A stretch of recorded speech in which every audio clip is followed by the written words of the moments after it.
Let's start with number 4 of our lecture series on digital architectonics. Today I want to go in depth. Last week it was a little talking around on the media and so on. It was a little relaxing, no questions. Now we want to finish the calculus. This of today. So it will be a little hard. So I think we recorded. You can look it again. I think you will need to do that, especially this one on the calculus. It's very abstract, and you always have the. You can decide whether you want to explain this step by step, and then it's never ending, and you always think you get it, and then there's another chapter, and so on. And I think for you, it's recording, you can redo it, and so on. This is the way, and you have to keep in mind, everything what I'm telling you today, that's it. So it's a very small calculus. So, but it's complex. So it's very complex to understand why the hell all this is working. So therefore my introduction today, again, will be theoretical. We will leave these theoretical things if we go more to the media and following lectures.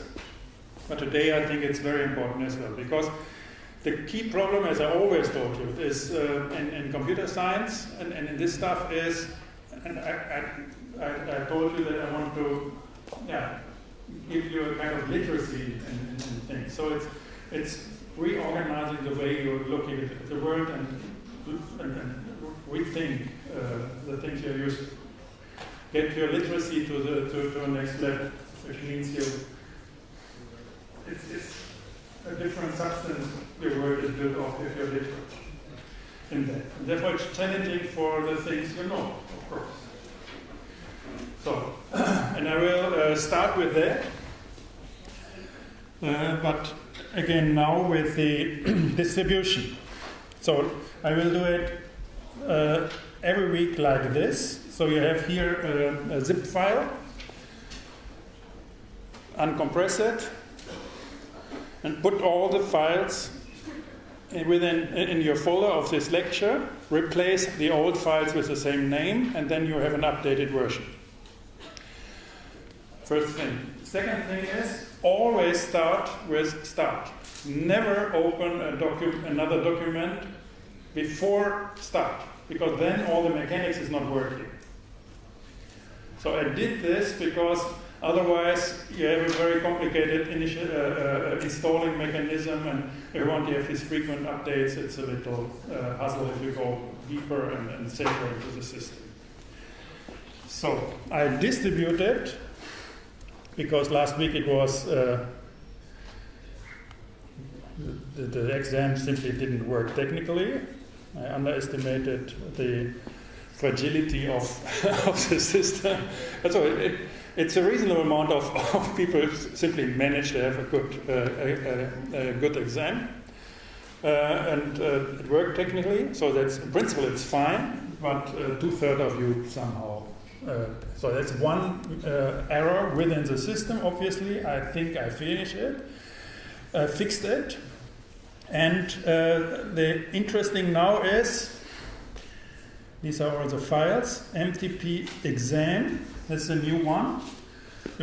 This can be started without start, so it's standalone. So if you want to exercise the exam, that's it. No, this one. So this is the exam. So it contains everything you need from scratch. So if you want to have no problem, quick Mathematica, I don't know what. So start this file, and this should work. So you say it's exam with 3 questions, and it has the questions of the day included. So, and now it's generating questions. So then evaluate, check exams, and it's 2 out of 3, and that's it. Yeah? So I will The next exam will be like that. that we open up the window in 2 weeks at 16:45. The exam will be 15 minutes. You will have 12 or 15 questions like this. You have to fill in here 15. So then you have to fill it and you have to check it. This ends the clock. And the whole stuff then is encrypted and sent to this entity. So you can, for example, check exam, check whether whether you are right or wrong, because this is recorded. Yeah. So it's a clock, it's recording what you're doing, clock, encrypted, send it. So I can see what you did. So you really should try the questions. So I hope next time this will work properly. So, and we simply forget last one. Too much trouble. So now it's, you copy all this stuff, go to start. You always have to evaluate this. And now you see, go to lecture number 4. This is today. I got an update. You see the files I prepared for the last lecture and so on. The lecture was a little different than prepared. I adjusted the things, and you get an update on the script of the prior lectures. Sorry, when you already have 5. You have all 5? Yes. Yeah, it's okay. I'm working on 5 already. Click there, you will not find it. It's the moment you make an update, it's working. Then it's reconfiguring itself. So now it's on the principal concept I told you in mathematics for what I think is computer science, quantum physics, and so on is about is category theory. So this is. So if you want to learn about quantum theory, I suggest Richard Feynman, Quantum Electrodynamics. This is a very proper introduction to what I think these phenomena are about. And he got, if I remember correctly, he got a Nobel Prize just for this didactics to explain quantum physics. So quantum electrodynamics from Richard Feynman. Look at video, you see it's a smart guy from the 70s, 80s, and go to this book. That's worth it if you want to know how these things are and what probabilities is about and so on. So we had this phenomena here that you have 2 levels of description. This is what we always do. We say it's wave and it's particle. So you see the pixels in the foreground. This is what you can grasp. These are the particles. They are there. They are. You can grasp them. You can measure them. You can count them and so on. The shape. So this is the form. So the form is these elements here, and these are the particles.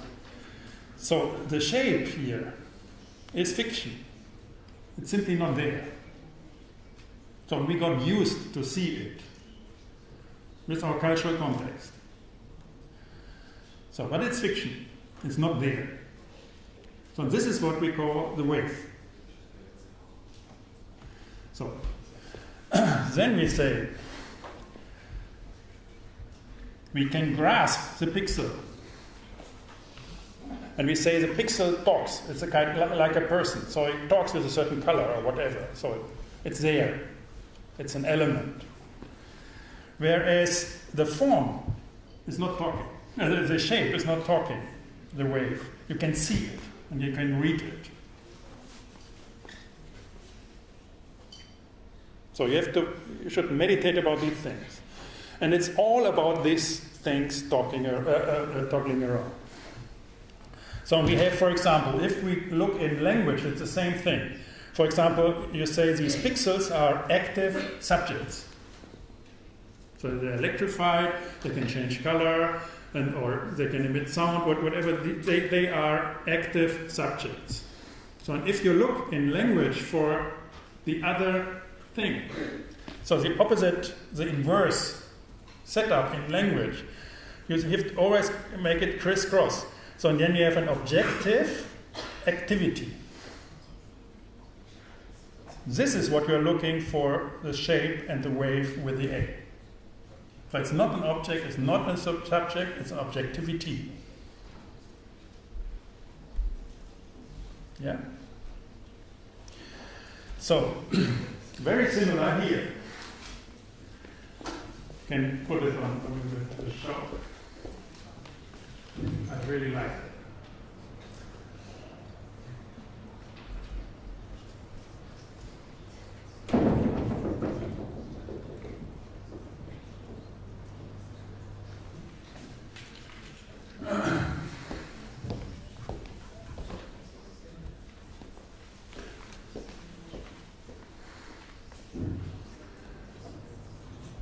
So these are now like the pixels. This is what the Greeks did. They simply wrote 2,500 years ago. They simply wrote an A, like a pixel. So it can be anything. The whole world is rotating around them. Then you write an R. And they talk. They say, so now we have two things to rotate. And now you write a T. And here it is. So you have the pixels, and you have the shape. If you can read. If you can't read, it's nothing there. So it's magic, huh? So this is exactly what we are doing with virtual reality, whatever. So you simply take that and make that. You can do anything. So it's not restricted to nature. It's restricted what you can think. But it's the same with these pixels, or it's the same with these digital speakers and whatever, with our audio devices and so on. You can do anything.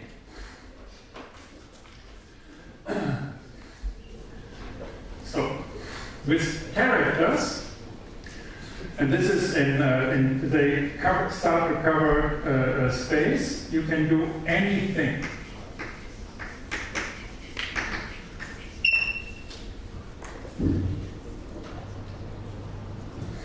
Oops, no, that's too long, should be fast.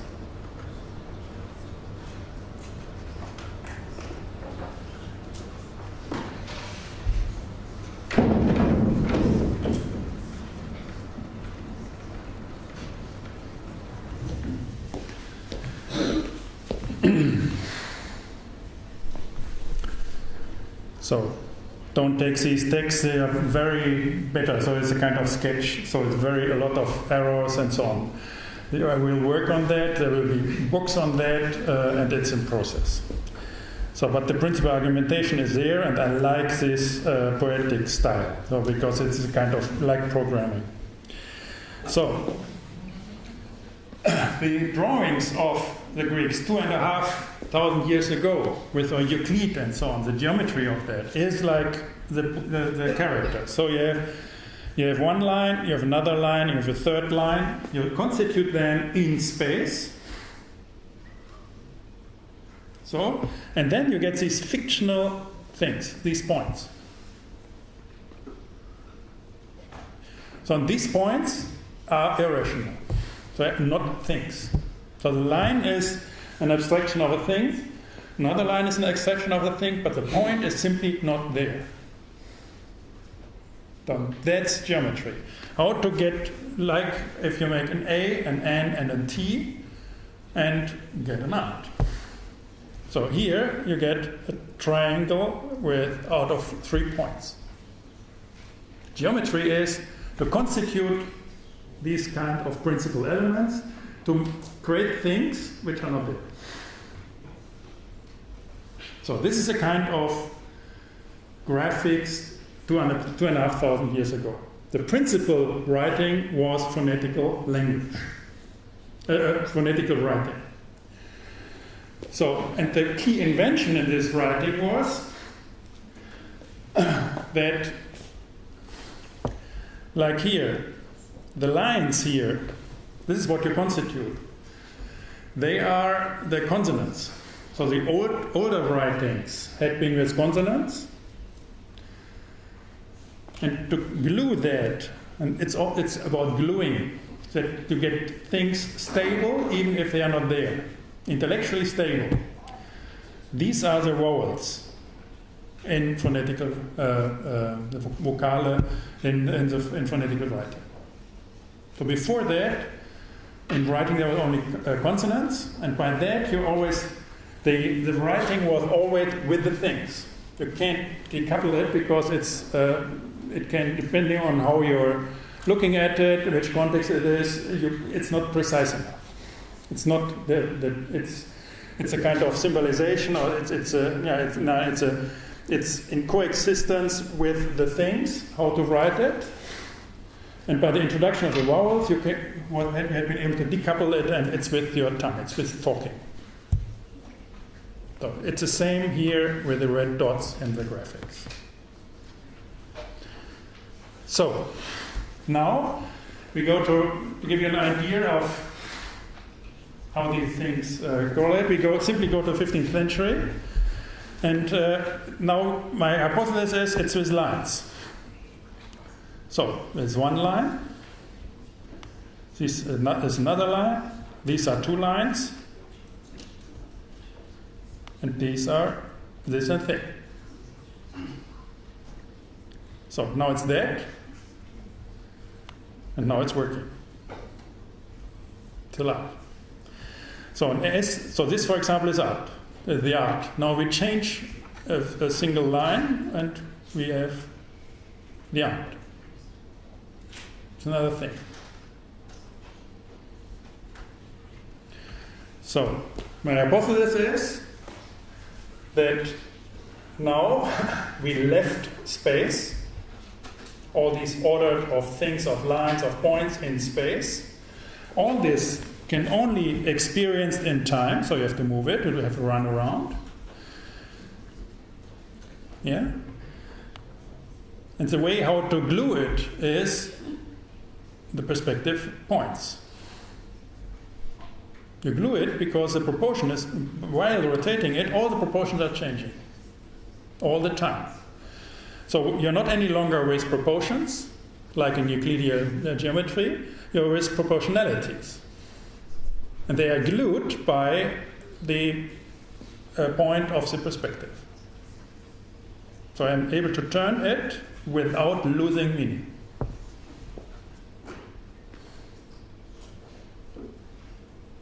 So that's the same story, but in time, not in space.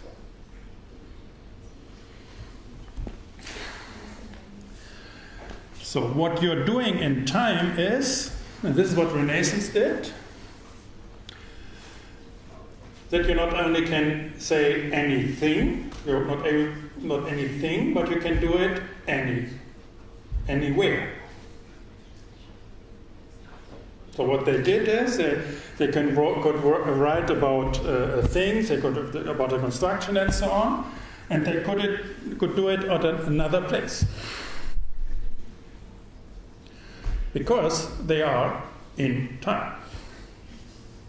They abstract from space. By that they can make a model, even if it's small, and they know via perspective we can make it real. And then they can talk about this virtual artifact. That's the trick.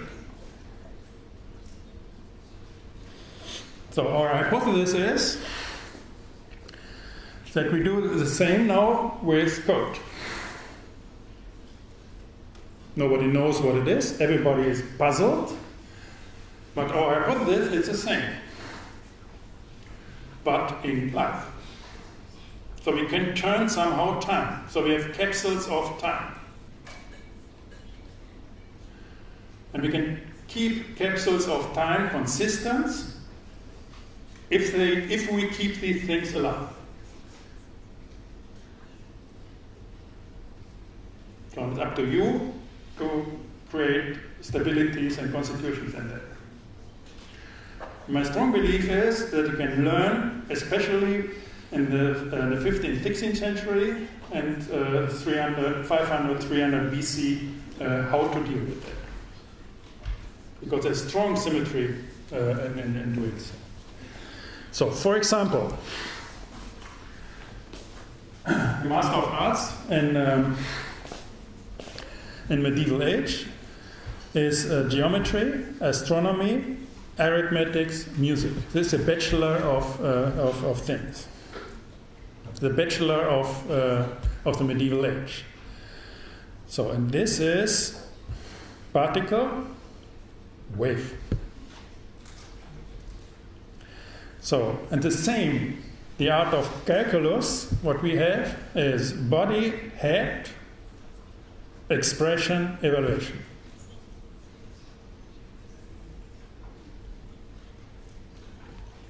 So, if you look to the name of how it is called in the lambda calculus implemented by Mathematica, this is an element, this is a constitution of elements, this is rules, and these are functions in my suggestion.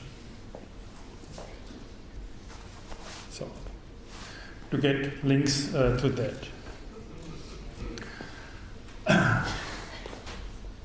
Why doing all this? That's a story about the obstacle and the paradox. So, if you are with waves, you have problems. You have the problem to stick certain things and make it precise, to specify that and find a solution, to optimize a solution, and so on. With particles, you have obstacles. Problems can be solved, obstacles embraced. So my hypothesis is, if you are in a particle way, or if you are with quantums, or if you are with the 15th, 16th century, or if you are with the Greeks, you are with obstacles, and you're embracing obstacles. So, like for example, cancer, or if you want, it's not a problem. It's a problem if you have it, but nobody can specify it, nobody can analyze it, and so on. So people don't get it. So, or what is beauty? Yeah? Or what is mastership? The only way, and you will get educated by that, is to live with it, to embrace it, and to know it better. So with cancer, for example, the moment you measure certain phenomena with certain statistics, you're getting to a certain specificity, you're losing the characteristic as weight, and by that, you can say with 5 or 15% probability, this will work like that, but then you lose all the other aspects. Because if you have a certain parameter with 50% probability, another with 80%, then you have 50 of 80, so it's 40. If you have another with 40, then 40 of 40 is 16%. So if you only have a combination of 3 different parameters with different probabilities, you're losing everything. And this is because of that, cancer is nowhere and everywhere. The hypothesis is that cancer is not a problem. It's an obstacle. Beauty, the same. Oh, your mastership. How to get masterful? It's not a problem. The problem can be solved. Mastership, no.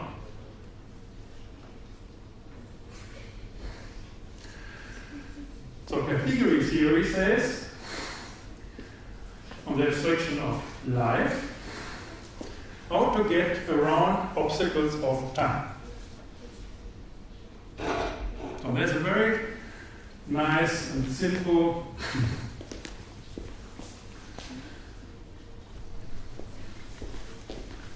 story.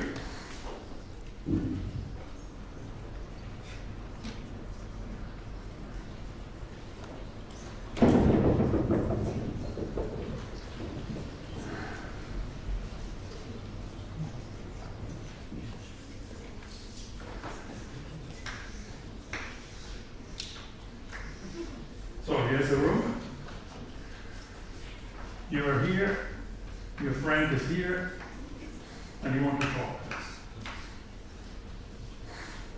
There's a wall, your friend can't hear, didn't see you. What to do? This is an obstacle. This is the mechanical view, so it's of how to communicate. So the directional speech. So it's a particle view to it. So you take speech as something physical.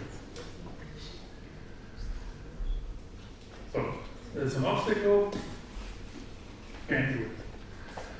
So the trick now is we simply have to transfer it from particle to wave. So you don't go directional, you go with wave. You transfer it with your antenna and you go with waves.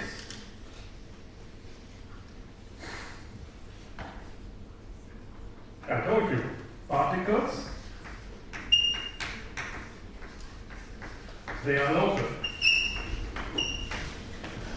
And they are paradox.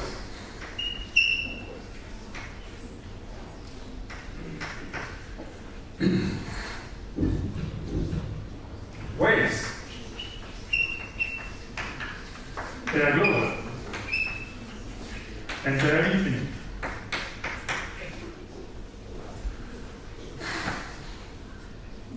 So what you do is, you map your talk from particle to wave.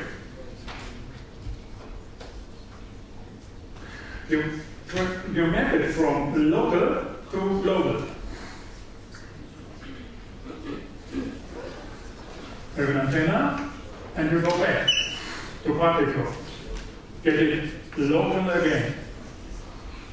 And you're there.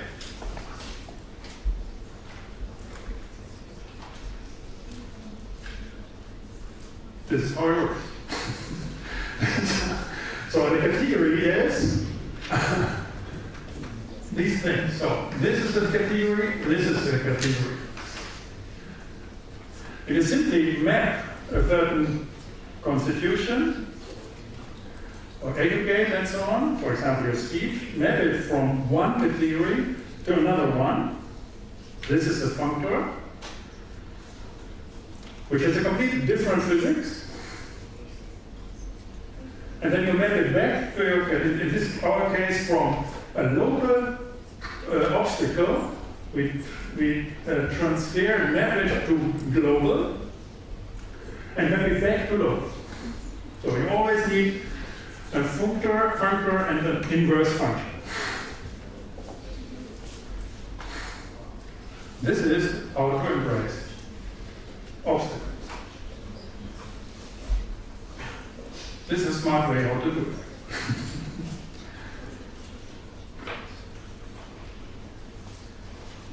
So I'm very, so therefore I'm this, so you imagine there's nothing else but struggling around the paradoxes or struggling around with infinity. So by flipping, it's magic. For example, in this wireless communication and this trick to get our things done with audio. And by that, typically say with writing we have anything, we have anywhere in the Renaissance. Therefore they have been able to cross with their ships across the globe. And now it's anytime. With the camera. Very clear, strong story. So again, it's not an explanation, it's not a solution for a thing, it's a kind of skeleton to get a huge amount of stories and theories out there in a proper order, which is helpful. And therefore I examine simply these concepts, that you get used to the skeleton as a help. And this is very important. Huh? All the theories of today with architecture and the struggling around with these concepts are super important concepts, But you have to, and they always think there are solutions to that.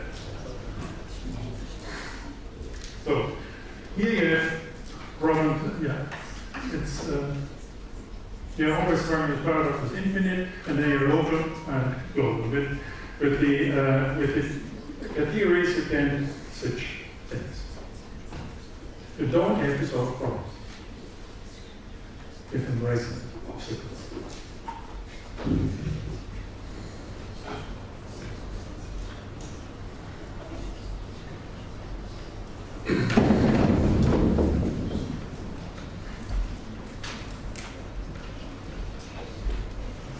Good.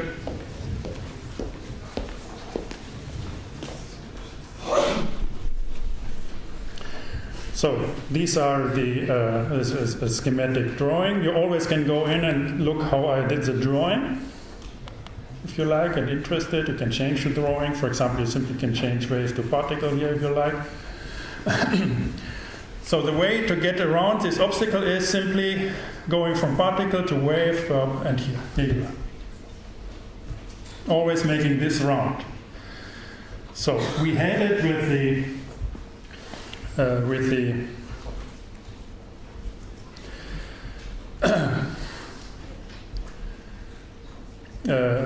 this is Renaissance.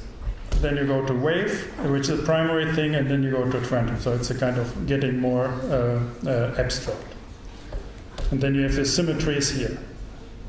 Today, Renaissance, this is Enlightenment Classicism, where the waves are primary. So again, to get an understanding what is in functor, what you are doing there, how to transmit in a certain set of mindset, and as it is prototypically done with these RF transmitters, with these with our radios. If you are in geometry, you go this way to have another place. Go around the topic, always have to take so my hypothesis is you have to go around, or always around here. Currently we're always located in geometry, we have to go around here. So in 1800 we had been here, so we had to go around here. So this is how I think the whole story. This is our perspective drawing of today, or our writing of today. It's so simple. So you simply say, what is 3 plus 5? And it's 8. And you're going around. You have an element, you have a constitution of elements, 3 plus, it's an expression.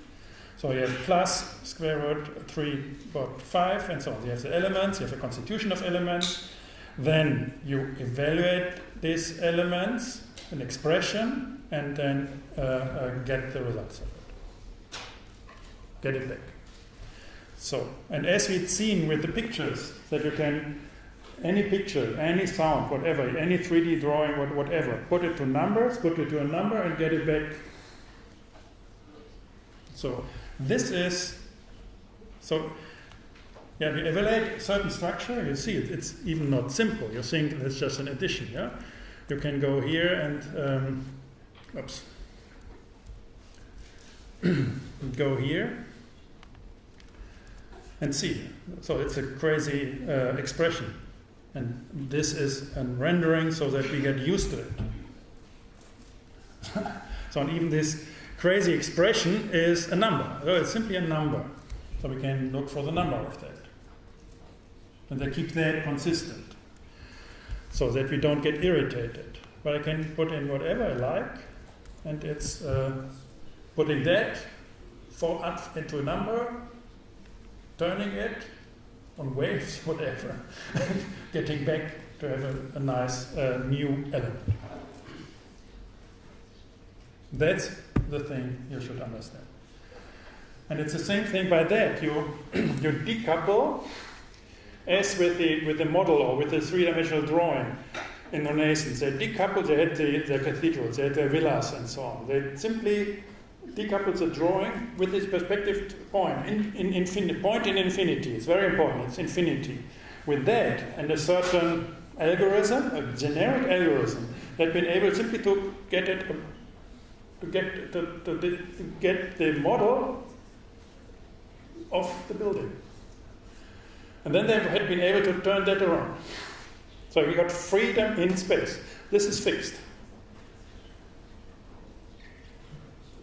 So it's the same with the phonetical writing. So the priests talked, and the priests, they're talking coming from God, and from, so it's a kind of ritual. So the talking was with the things, and then people who had been able to write with the phonics. They had been able to glue the consonants, had been able to write the talking even without understanding what was talked, the words, like a recording. So, and they had been, without being a priest, they had been able to talk like a priest by reading it, without understanding it. So they decoupled the voice from things. So by that they conquered space. They had been able to talk everywhere. Yeah. And they decouple 2,000 years later, they decouple the form, the geometry from things, and able to run around. And of course they can fake things like we have it today. So they simply can say, okay, they can talk whatever they like, even just behave like priests, but talking just the opposite. So these kind of things. And a lot of struggle.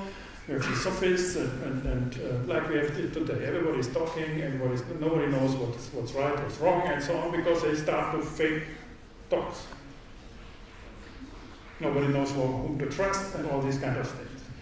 The same in Renaissance. So they decoupled it. And of course they don't need the original, they simply make something. And they can put it everywhere. They can put it in your pocket, make it very small. Don't have to wait for all the experts doing that and so on. The same now with our stuff. So we decouple time and space and the things from our representation. And by that we can have a recording of what I'm doing here, and look at it in 3 months. Can fast forward, can have backward playing, whatever. I can do whatever I like. Mix it, split it, whatever. So we decouple time, space from things. So we can do anything, anywhere, anytime. With this simple writing. But people are afraid.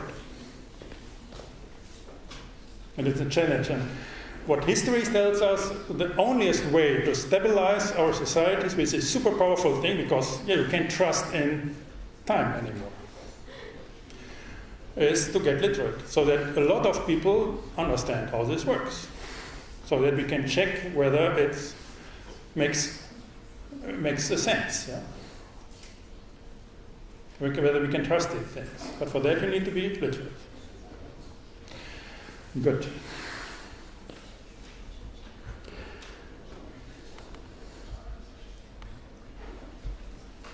So we had that. So we're in the second lecture.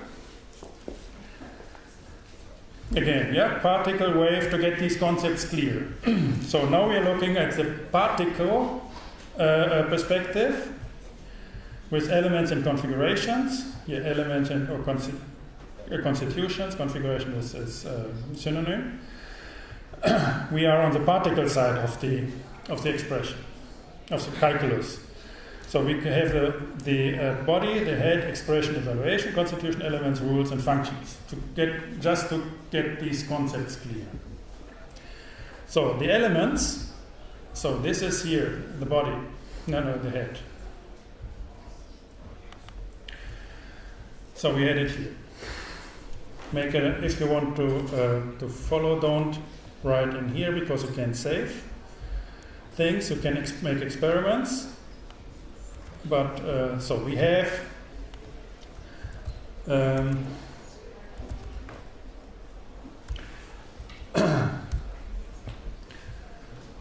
these are the elements. Is it right?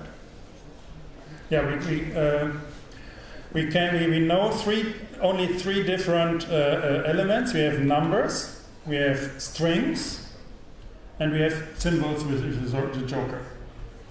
Numbers are with the waves, strings are with the particles, and the symbol is a joker. It's undecided.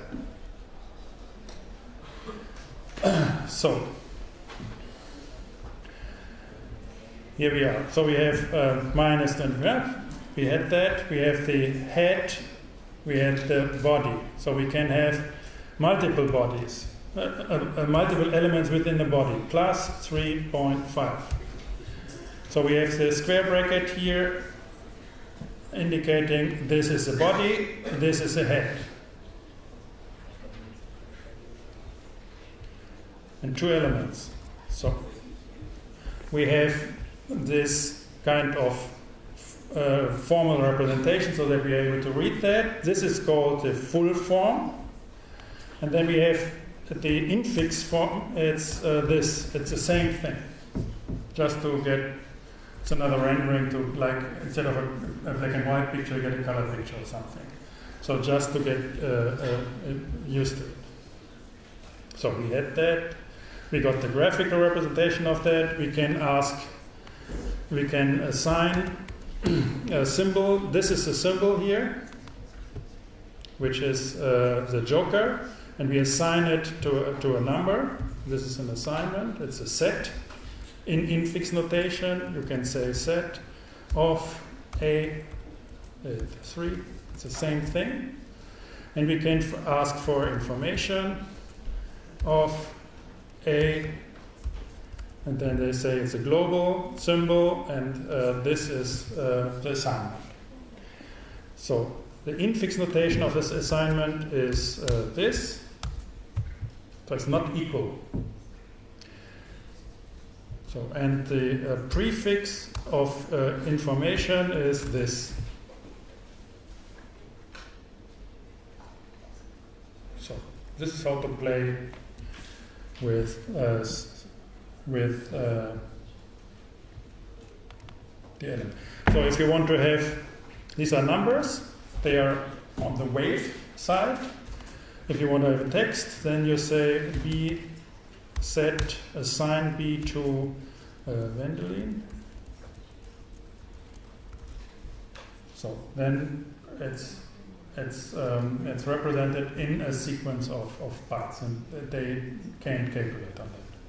That's a geometrical thing, and that's an arithmetic thing. Good.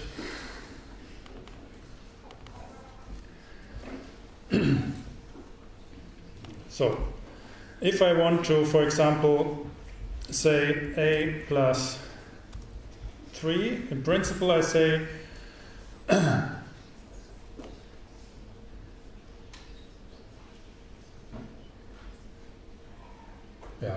this is, you don't need that to be fast. You can look it up, you can play a little around, and there will be questions in the exam to that, and not too much. So it's important that you have these logical expressions. You can, for example, say A is 3, set A 3, and then you say, ask for equal A 3. So then it's true. The infix notation of that is A equal 3. Is A equal 3? Then it's true. You can say B equals 3. Then you can ask A equal B. True. So now you say B equals 4. Now B set to 4 equal, it's false. So A set B, A equal B, true. Yeah.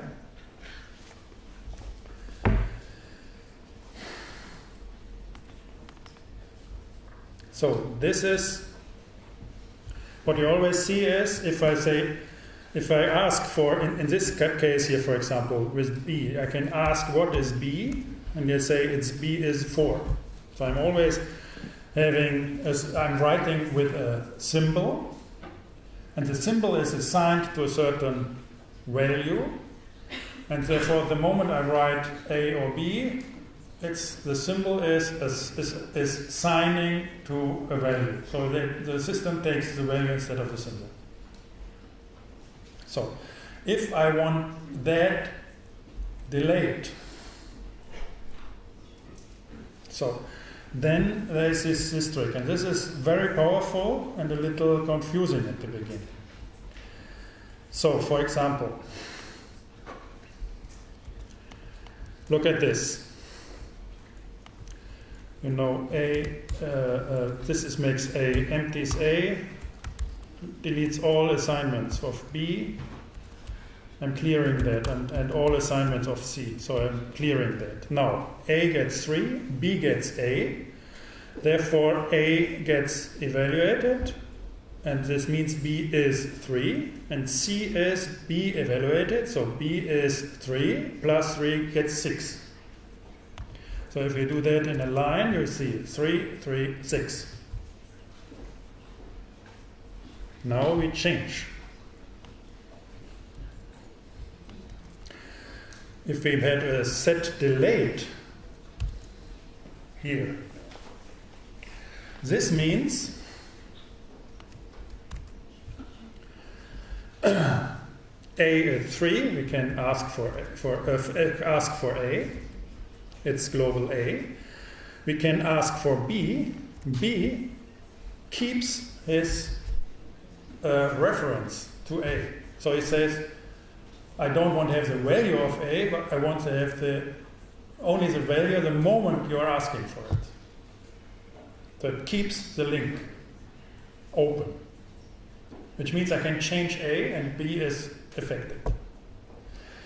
So, and therefore, here C says ask B, B say okay, now I'm asked, so I ask for the actual value of A, it's 3, plus 3 is 6. If I now go to A is 4, and I'm asking for C. Now C is looking, C is looking for, it's this. I think I have to make that as well. Then I'm able to say C. So this is what we have. So it's 6. C is looking for B. B is looking for A. 3 going back plus 3. It's 6. Here now A is 4. And if I now ask for C, then C is looking for, gets a 4. Adding 3, it should be 7. Yeah, that's powerful. Because you can keep things open. This is the trick how to, and most of the stuff is working like that. And this is the trick how to get from the how to do things in what. So now you can say, see something, and we will see how it is done. I don't care. Somehow. Depends. That's a key feature we have there.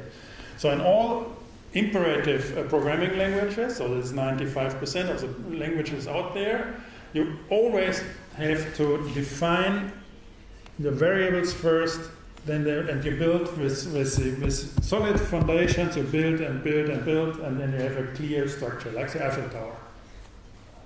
If something's missing, collapse. And here, you can start from the top. So you say, oh, C, it's D, whatever it is, and then let's see. And then you underlie certain things, and then you look this, like that, and so on. And it's always evaluating to a degree. So let's make the other way around. So get it like here. Now, I can, for example, say C is B plus 3. So then I ask for C, then it's B plus 3. He says, okay, I don't know. Now I can say B is 2 times D. Now I ask for C. So he's replacing B with 2D because B is 2D. Now I can say D is A plus 3. Now I ask for C. Now I say A is 5. Now I ask for C.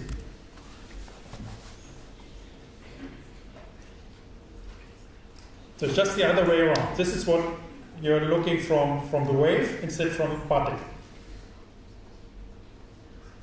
So now imagine that it's not only that I can do any kind of medium. I'm abstracting, because of that I'm abstracting from the media. So they simply say, okay, let's look, if you want to have an addition, I don't care, or whether it's a number of this kind or this kind, whether there's a picture, whether there's sound, whatever. Let's look.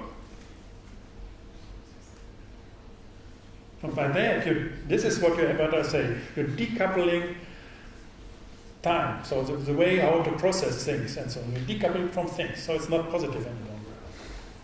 It's getting a kind of, it's like this principle of moving of a Rubik's Cube. So this is what you have. So it's nothing. And then you put in your pieces of puzzle, and then somewhere it's there. To a certain degree, you like. It's getting an abstract thing. Super powerful. To embrace obstacles. And de facto you're able to do that, of course. Engineering are doing it implicitly. But it's most obvious with these calculus, with these declarative programming style. Good.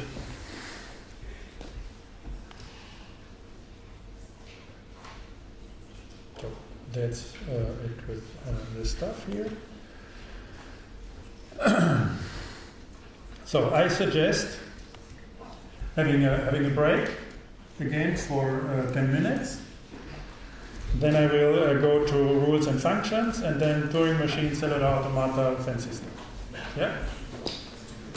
Okay, thank you.